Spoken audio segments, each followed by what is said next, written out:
ನಮಸ್ಕಾರ. Operation Sindoor coaching ಸೆಂಟರ್ಗೆ ಸ್ವಾಗತ ಹಾಗೂ SSC GDಯ ಕೊನೆಯ ಹಂತದ ಪ್ರಿಪರೇಷನ್ಗೂ ಸ್ವಾಗತ. ಎಲ್ಲರೂ ಒಳ್ಳೆಯದಾಗಲಿ. ಜೈ ಹಿಂದ್. ನೋಡಿ, ಗ್ರಹಗಳ ಬಗ್ಗೆ ಕ್ವಶನ್ಸ್ ಬರ್ತಾವ ಕಾಮನ್ ಆಗಿ SSC GD ಒಳಗಾಯ್ತು, ಎಲ್ಲ ಎಕ್ಸಾಮ್ದಾಗಾಯ್ತು.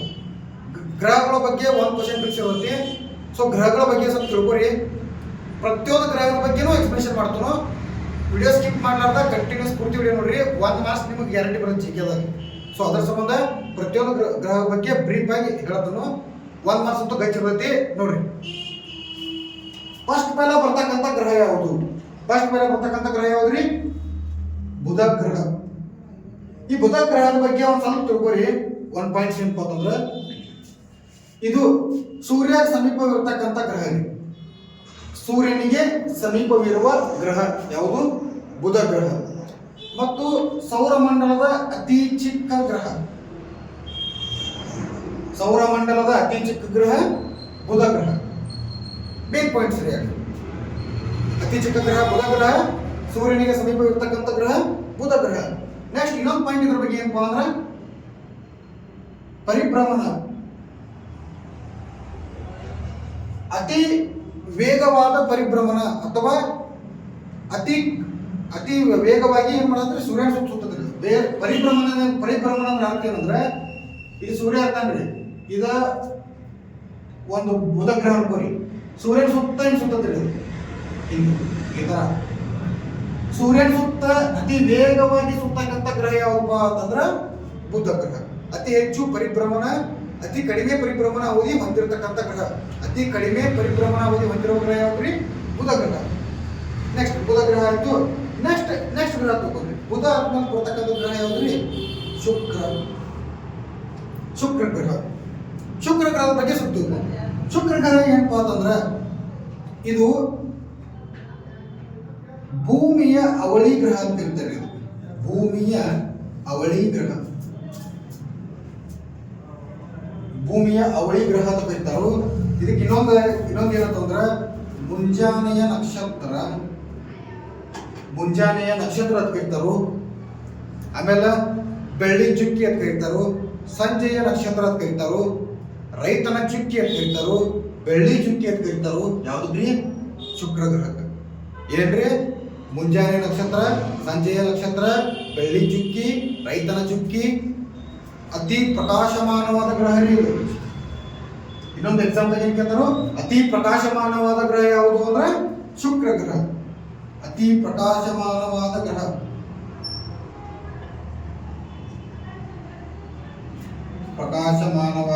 ಯಾವ್ದ್ರಿ? ಶುಕ್ರ ಗ್ರಹ. ಅತಿ ಪ್ರಕಾಶಮಾನವಾದ ಗ್ರಹ ಶುಕ್ರ ಗ್ರಹ ಆಗ್ತೈತಿ. ಇನ್ನೊಂದು ಏನಪ್ಪಾ ಅಂತಂದ್ರ, ಈ ಗ್ರಹದೊಳಗ ಇನ್ನೊಂದು ಇಂಪಾರ್ಟೆಂಟ್ ಏನಪ್ಪಾ ಅಂತಂದ್ರ, ಅತಿ ಉಷ್ಣ ಗ್ರಹ ರೀ. ಅತಿ ಉಷ್ಣ ಗ್ರಹ ಯಾವುದು ಅಂದ್ರೆ ಶುಕ್ರ ಗ್ರಹನ ರೀ. ಯಾಕೆ ಅತಿ ಉಷ್ಣ ಗ್ರಹ ಅಂತ ಕರೀತಾರಂದ್ರ, ಈ ಉಷ್ಣತೆಗೆ ರೀಸನ್ ಏನಪ್ಪಾ ಅಂತಂದ್ರ, ಶುಕ್ರ ಗ್ರಹವು ಅತಿ ಹೆಚ್ಚು ಕಾರ್ಬನ್ ಡೈಆಕ್ಸೈಡ್ ಅನ್ನ ಒಳಗೊಂಡಿರುತ್ತೆ. ಶುಕ್ರ ಗ್ರಹ ಅತಿ ಹೆಚ್ಚು ಕಾರ್ಬನ್ ಡೈಆಕ್ಸೈಡ್ ಅನ್ನ ಹೊಂದಿರ್ತೈತಿ. ಸೊ ಈ ಕಾರಣ ಸಲುವಾಗಿ ಅತಿ ಹೆಚ್ಚು ಉಷ್ಣ ಇರ್ತೈತಿ ಈ ಗ್ರಹ, ಶುಕ್ರ ಗ್ರಹ. ಓಕೆ, ನೆಕ್ಸ್ಟ್ ಶುಕ್ರ ಯಾವ್ರಿ? ಬುಧ ಆತ್ರಿ, ಶುಕ್ರ ಆತ್ರಿ, ಬುಧ ಶುಕ್ರ. ನೆಕ್ಸ್ಟ್ ಬರ್ತಕ್ಕಂಥದ್ದು ಮೂರನೇದು ಭೂಮಿ. ನಾವು ವಾಸಿಸ್ತಕ್ಕಂಥ ಗ್ರಹ ಇದೆ ರೀ ಭೂಮಿ. ಅದರ ಬಗ್ಗೆನ ತಿಳ್ಕೋಬೇಕು. ಭೂಮಿ ಬಗ್ಗೆ ಏನ್ ತಿಳ್ಕೋಬಹುದು ಅಂದ್ರೆ, ಇದು ಅತಿ ಸಾಂದ್ರವಾದ ಗ್ರಹ ರೀ. ಅತಿ ಸಾಂದ್ರವಾದ ಗ್ರಹ. ಸಾಂದ್ರ ಅಂತಂದ್ರೆ ಸಾಲಿಡ್, ಒಂದು ಟೈಪ್ ಸಾಲಿಡ್. ಸಾಂದ್ರವಾದ ಗ್ರಹ, ಅತಿ ಸಾಂದ್ರವಾದ ಗ್ರಹ ಯಾವುದು ಅಂದ್ರೆ ಭೂಮಿ. ನೆಕ್ಸ್ಟ್ ಇದಕ್ಕೆ ಇನ್ನೊಂದು ಏನ್ ಕರೀತಾರಪ್ಪ ಅಂದ್ರೆ, ನೀಲಿ ಗ್ರಹ ಅಂತ ಕರೀತಾರೆ. ಭೂಮಿಗೆ ನೀಲಿ ಗ್ರಹ ಅಂತ ಕರೀತಾರೆ. ಯಾಕೆ ನೀಲಿ ಗ್ರಹ ಅಂತ ಕರೀತಾರೆ ನೋಡ್ರಿ ನೀವು. ಭೂಮಿಯನ್ನ ಒಂದ್ಸಲ ಅಬ್ಸರ್ವ್ ಮಾಡಿದ್ರೆ ಸ್ವಲ್ಪ ನೀಲಿ ಕಾಂತೈತಿ ಭೂಮಿ. ಯಾಕೆ ನೀಲಿ ಕಾಂತೈತಿ? ರೀಸನ್ ಏನಂದ್ರೆ, ಭೂಮಿಯು ಸಮುದ್ರದ ನೀರನ್ನು ಹೊಂದಿರುತ್ತೆ. ಸಮುದ್ರದ ನೀರು ಅಂತಲ್ರಿ, ಭೂಮಿ ಒಳಗೆ ಜಾಸ್ತಿ ಸಮುದ್ರ ನೀರು ಅದಾವ.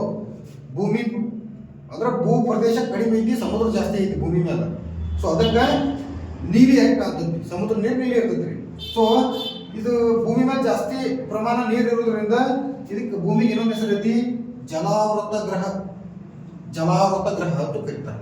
ಹೌದಾ? ಏನ್ರಿ?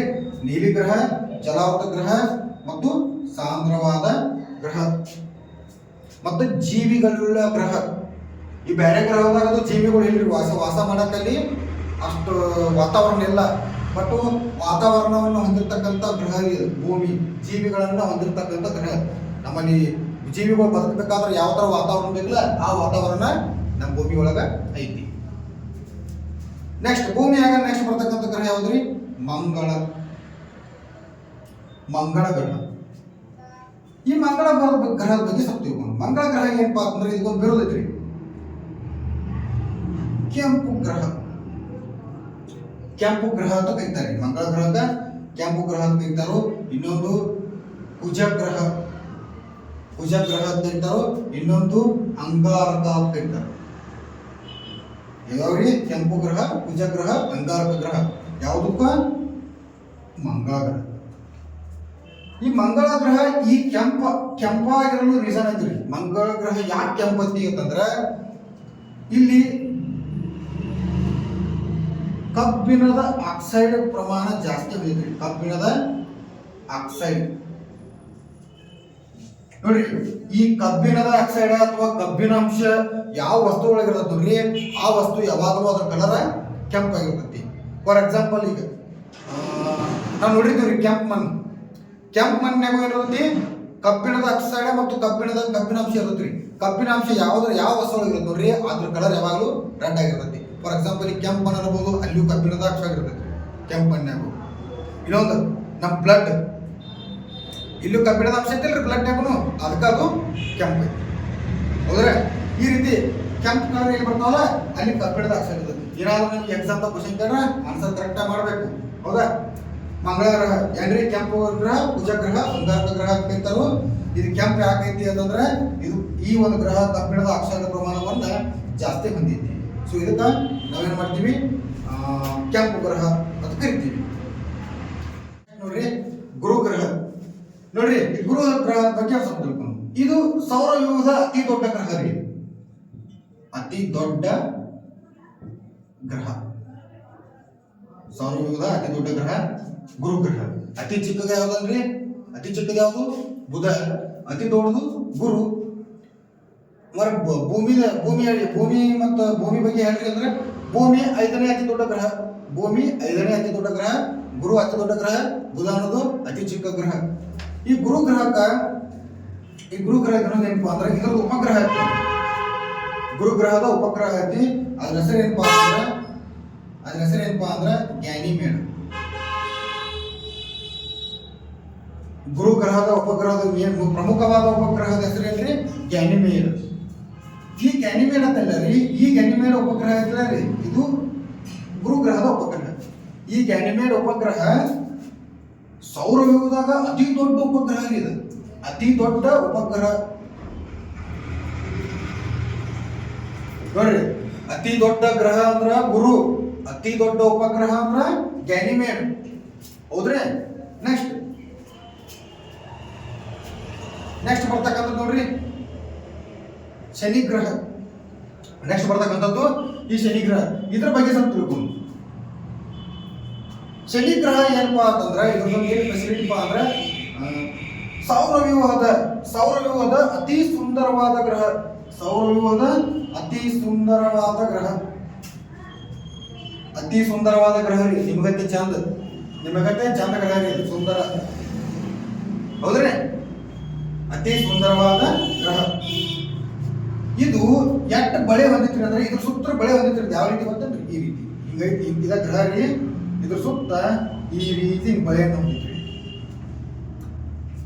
ಎಷ್ಟು ಬಳೆ ಅದಾವ್ರಿ? 8 ಬಳೆಗಳುಳ್ಳ ಗ್ರಹ ರೀ ಅದು. 8 ಬಳೆಗಳನ್ನು ಹೊಂದಿರತಕ್ಕಂಥ ಅತಿ ಸುಂದರವಾದ ಗ್ರಹ ನಿಮಗತ್ತೆ ಅತಿ ಸುಂದರವಾದ ಗ್ರಹ ಶನಿ ಗ್ರಹ. ಇದ್ರದೊಂದು ಉಪಗ್ರಹ ಬರತ್ರಿ, ಟೈಟಾನ್ ಅಂತ. ಶನಿ ಗ್ರಹದ ಉಪಗ್ರಹ ಯಾವ್ದ್ರಿ? ಟೈಟಾನ್. ಈ ಟೈಟಾನ್ ಏನು ಉಪಗ್ರಹ ಅಂದ್ರೆ ಇದು ಯಾಕೆ ಇಂಪಾರ್ಟೆಂಟ್ ಅಂತಂದ್ರೆ ಈಗ ಆಗಲೇ ಕೇಳಿದ್ವಿ ನಾವು, ಈ ಗ್ಯಾನಿಮೇಡ್ ಅನ್ನೋದು ಅತಿ ದೊಡ್ಡ ಉಪಗ್ರಹ ಅಂತ ಹೇಳಿ. ಅತಿ ದೊಡ್ಡ ಗ್ರಹ ಅಂದ್ರೆ ಯಾವ್ದ್ರಿ? ಗುರು ಗ್ರಹ. ಅತಿ ದೊಡ್ಡ ಉಪಗ್ರಹ ಅಂದ್ರ ಗ್ಯಾನಿಮೇಡ್. ಈ ಟೈಟಾನ್ ಅನ್ನೋದು 2ನೇ ಅತಿ ದೊಡ್ಡ ಉಪಗ್ರಹ ರೀ.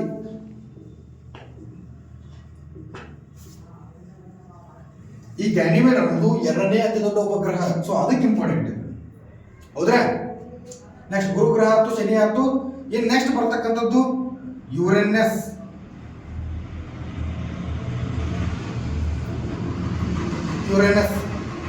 ಯುರೇನಸ್ ಗ್ರಹ ನೋಡ್ರಿ, ಇದು ರಿವರ್ಸ್ ತಿರ್ತಕ್ಕಂಥ ಗ್ರಹ. ಈಗ ನಮ್ಮ ಭೂಮಿ ಏನಂತ ನೋಡ್ರಿ, ಭೂಮಿ ಯಾವ ರೀತಿ ತಿರ್ತತಿ ಅಂತಂದ್ರೆ ಪಶ್ಚಿಮದಿಂದ ಪೂರ್ವದ ಕಡೆ ತಿರುಗ್ತದ್ರಿ ಭೂಮಿ ಅಂತಲ್ರಿ. ಎಲ್ಲ ಗ್ರಹನು ಪಶ್ಚಿಮದಿಂದ ಪೂರ್ವಕ್ಕೆ ತಿರುಗ್ತಾವ. 2 ಗ್ರಹ ಮಾತ್ರ ಉಲ್ಟಾ ತಿರುಗ್ತಾವ, ಪೂರ್ವದಿಂದ ಪಶ್ಚಿಮ ತಿರುಗ್ತಾವ. ಇದರಿಂದ ಏನ್ ಸಮಸ್ಯೆ ಆಗೈತೆ ನೋಡ್ರಿ, ಒಂದ್ ಏನ್ ಉಲ್ಟಾ ಆಗೈತಿ ಅಂದ್ರ 8 ಗ್ರಹ ಅದಾವ್ರಿ ಟೋಟಲ್. 8 ಗ್ರಹದಾಗ ಎಲ್ಲಾ ಗ್ರಹನು ಪಶ್ಚಿಮದಿಂದ ಪೂರ್ವಕ್ಕೆ ತಿರುಗ್ತಾವ. 2 ಗ್ರಹ ಪೂರ್ವದಿಂದ ಪಶ್ಚಿಮ ತಿರುಗ್ತಾವ. ಅವು ಎರಡು ಯಾವ ಉಲ್ಟಾ ತಿರುಗ್ತಕ್ಕಂಥ ಗ್ರಹಗಳ ಹಿಮ್ಮುಖ ಚಲನೆಯನ್ನು ಹೊಂದಿರತಕ್ಕಂಥ ಗ್ರಹ. ಹಿಮ್ಮುಖ ಚಲನೆ ಅಂದ್ರೆ ಉಲ್ಟಾ ರಿವರ್ಸ್ ತಿರುಗ್ತಾವ. 2 ಗ್ರಹ ಅದಾವ. ಯಾವ್ಯಾವ? ಒಂದು ಯುರೇನಸ್ ರೀ, ಇನ್ನೊಂದು ಶುಕ್ರ ಗ್ರಹ ಮತ್ತು ಯುರೇನಸ್ ಗ್ರಹ ಹಿಮ್ಮುಖ ಚಲನೆಯನ್ನು ಹೊಂದಿರತಕ್ಕಂಥ ಗ್ರಹ. ಹೆಂಗ್ರಿ ಹಿಮ್ಮುಖ ಚಲನೆ ಅಂದ್ರ ಎಲ್ಲಾ ಗ್ರಹಗಳು ಪಶ್ಚಿಮದಿಂದ ಪೂರ್ವಕ್ಕೆ ತಿರುಗಿರ, ಇವು ಏನ್ ಯಾರ್ದಾವ ನೋಡ್ರಿ, ಇವು ಪೂರ್ವದಿಂದ ಪಶ್ಚಿಮಕ್ಕೆ ತಿರುಗುತ್ತಾವ.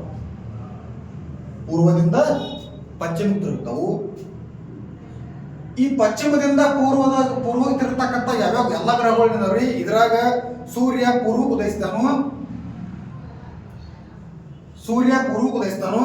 ಪಶ್ಚಿಮಕ್ಕೆ ಸೂರ್ಯ ಮುಣುಗ್ತಾನು, ಹೌದ್ರಿ?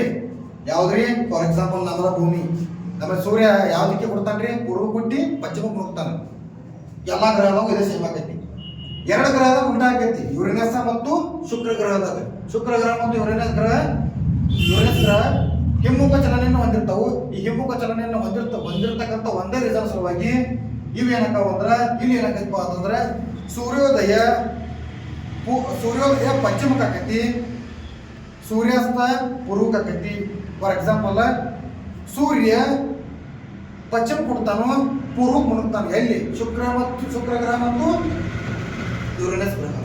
ಓಕೆ, ಹಿಮ್ಮುಖ ಚಲನೆಯನ್ನ ಹೊಂದಿದ್ವಿ. ಕರೆಕ್ಟ್. ಇದನ್ನ ವಿಲಿಯಂ ಹರ್ಷಲ್ ಕಂಡುಹಿಡಿತಾನ್ರಿ. ಈ ಗ್ರಹವನ್ನ ಕಂಡುಹಿಡಿದ ಯಾರ? ವಿಲಿಯಂ ಹರ್ಷಲ್ ಕಂಡುಹಿಡಿತಾನೋ. ನೆಕ್ಸ್ಟ್ ಬರ್ತಕ್ಕಂಥದ್ದು ನೆಪ್ಚೂನ್. ಇದು ಒಂದು ಲಾಸ್ಟ್ ಗ್ರಹ. ನೆಕ್ಸ್ಟ್ ಬರ್ತಕ್ಕಂಥ ಗ್ರಹ ನೆಪ್ಚೂನ್ ಗ್ರಹ. ಇದು ಸೂರ್ಯನಿಂದ ಅತಿ ದೂರದಲ್ಲಿರ್ತಕ್ಕಂಥ ಗ್ರಹ. ನೆಪ್ಚೂನ್ ಗ್ರಹ ಯಾವ್ದ್ರಿ? ಸೂರ್ಯನಿಂದ ಅತಿ ದೂರದಲ್ಲಿರ್ತಕ್ಕಂಥ ಗ್ರಹ ಮತ್ತು ಅತಿ ತಂಪಾದ ಗ್ರಹ. ಇದು ಅತಿ ತಂಪಾದ ಗ್ರಹ ಅಂದ್ರೆ ಕೋಲ್ಡೆಸ್ಟ್. ಅತಿ ತಂಪಾದ ಗ್ರಹ ಯಾವ್ದ್ರಿ? ನೆಪ್ಚೂನ್ ಗ್ರಹ. ಇನ್ನೊಂದು ಏನಪ್ಪಾ ಅಂತಂದ್ರೆ ಒಂದು ಲಾಸ್ಟ್ ಒಂದು ಪಾಯಿಂಟ್ ಹೇಳ್ತಿದ್ದಾರೆ. ಗ್ರಹಗಳ ಚಲನೆಯನ್ನು ಕಂಡುಹಿಡಿದವರು ಯಾರು, ಅಥವಾ ಗ್ರಹಗಳ ಚಲನೆಯ ನಿಯಮವನ್ನು ಕಂಡುಹಿಡಿದವರು ಯಾರು? ಗ್ರಹಗಳ ಚಲನೆಯ ನಿಯಮವನ್ನು ಕಂಡುಹಿಡಿದವರು ಯಾರಪ್ಪ ಅಂದ್ರ ಕೆಪ್ಲರ್. ಇವರು ಸೈಂಟಿಸ್ಟ್. ಇವರು ಗ್ರಹಗಳ ಚಲನೆಯ ನಿಯಮವನ್ನ ಕಂಡುಹಿಡಿತಾರು, ಹೌದ್ರಿ? ನೆಕ್ಸ್ಟ್ ಇನ್ನೊಂದು ಬರ್ತೈತಿ ಜ್ಯೋತಿರ್ವರ್ಷ. ಎಲ್ರಿ ಸೌರವ್ಯೂಹ ಚಪ್ಟದ ಬರ್ತೈತಿ ಜ್ಯೋತಿರ್ವರ್ಷ. ಜ್ಯೋತಿರ್ವರ್ಷ ಅಂತಂದ್ರ ಬೆಳಕು ಒಂದು ವರ್ಷದಾಗ ಎಷ್ಟು ದೂರ ಚಲಿಸ್ತೈತಿ ನೋಡ, ಅದು ಒಂದು ಜ್ಯೋತಿರ್ವರ್ಷ ಅಂತ ಕರೀತಾರೆ. ಬೆಳಕಿನ ವೇಗ ಎಷ್ಟ್ರಿ? ಬೆಳಕಿನ ವೇಗ ಅನ್ನೋದು ಎಷ್ಟೈತೆ ಅನ್ನೋದು ನೀವು ಕಮೆಂಟ್ ಮಾಡ್ರಿ. ನನಗೆ ಯೂಟ್ಯೂಬ್ದಾಗ ಕಮೆಂಟ್ ಸೆಕ್ಷನ್ದಾಗ ಬೆಳಕಿನ ವೇಗ ಎಷ್ಟು ಅನ್ನೋದು ನೀವು ಕಮೆಂಟ್ ಮಾಡ್ರಿ. ಅವತ್ತು ನಿಮ್ಮದು ಹೋಮ್ವರ್ಕ್ ಇವತ್ತ. ಆ ಬೆಳಕು ಒಂದು ವರ್ಷಕ್ಕೆ ಎಷ್ಟು ಚಲಿಸ್ತೈತಿ ನೋಡ, ಅದಕ್ಕೆ ಒಂದು ಜ್ಯೋತಿರ್ವರ್ಷ ಅಂತ ಕರೀತಾರೆ. ಈ ಜ್ಯೋತಿರ್ವರ್ಷ ಅಂದ್ರೂ ಬೆಳಕಿನ ವರ್ಷ ಅಂದ್ರೂ ಒಂದು ಲೈಟ್ ಇಯರ್ ಅಂತ ಕರೀತಾರೆ ಇಂಗ್ಲೀಷ್ನಾಗ. ಕನ್ನಡದಾಗ ಜ್ಯೋತಿರ್ವರ್ಷ ಮತ್ತು ಬೆಳಕಿನ ವರ್ಷ ಅಂತ ಕರೀತಾರ. ಈ ಜ್ಯೋತಿರ್ವರ್ಷ ಎದಕ್ಕೆ ಯೂಸ್ ಮಾಡ್ತಾರೋ ಅಂತಂದ್ರೆ ಇಂಪಾರ್ಟೆಂಟ್. ಜ್ಯೋತಿರ್ವರ್ಷವನ್ನು ಎದಕ್ಕೆ ಯೂಸ್ ಮಾಡ್ತಾರೋ? ಗ್ರಹಗಳ ನಡುವಿನ ಅಥವಾ ಆಕಾಶಕಾಯಗಳ ನಡುವಿನ ದೂರವನ್ನು ಅಳೆಯಲು ಜ್ಯೋತಿರ್ವರ್ಷವನ್ನು ಬಳಸ್ತಾರೆ, ಅಥವಾ ದೂರವನ್ನು ಅಳೆಯಲು ಕೊಡ್ತಾರೆ. ಒಂದೇದು ದೂರವನ್ನು ಅಳೆಯಲು ಕೊಡ್ತಾರೆ ಆಪ್ಷನ್ದಾಗ. ಇಲ್ಲ ಅಂದ್ರ ಆಕಾಶಕಾಯಗಳ ನಡುವಿನ ದೂರವನ್ನು ಅಳೆಯಲು ಕೊಡ್ತಾರೆ. ಆಕಾಶಕಾಯಗಳ ನಡುವಿನ ದೂರವನ್ನು ಅಳೆಯಕ್ಕೆ ಏನು ಬಳಸ್ತೀವಿ ನಾವು? ಜ್ಯೋತಿರ್ವರ್ಷವನ್ನು ಬಳಸ್ತೀವಿ. ಈ ರೀತಿ ಡೈಲಿ ವಿಡಿಯೋ ಬಿಟ್ಟಿರ್ತಾರೋ. ಕೊನೆಯ ಹಂತದ ಪ್ರಿಪರೇಷನ್ ಮಾಡ್ರಿ. ಇದು ನಿಮಗೆ ಎಕ್ಸಾಮ್ದಾಗ 200% ವರ್ಕ್ ಆಗೈತಿ. ಇದ್ರ ಮ್ಯಾಲೆ ಇಷ್ಟು ಹೋದ್ರೆ ಹೇಳಿಲ್ಲ, ಇದ್ರ ಮ್ಯಾಲೆ 1 ಮಾರ್ಕ್ಸ್ ಆಗ್ತೈತಿ. ಎಲ್ಲರಿಗೂ ಒಳ್ಳೇದಾಗಲಿ, ಎಲ್ಲರಿಗೂ ಶುಭವಾಗಲಿ. ಜೈ ಹಿಂದ್.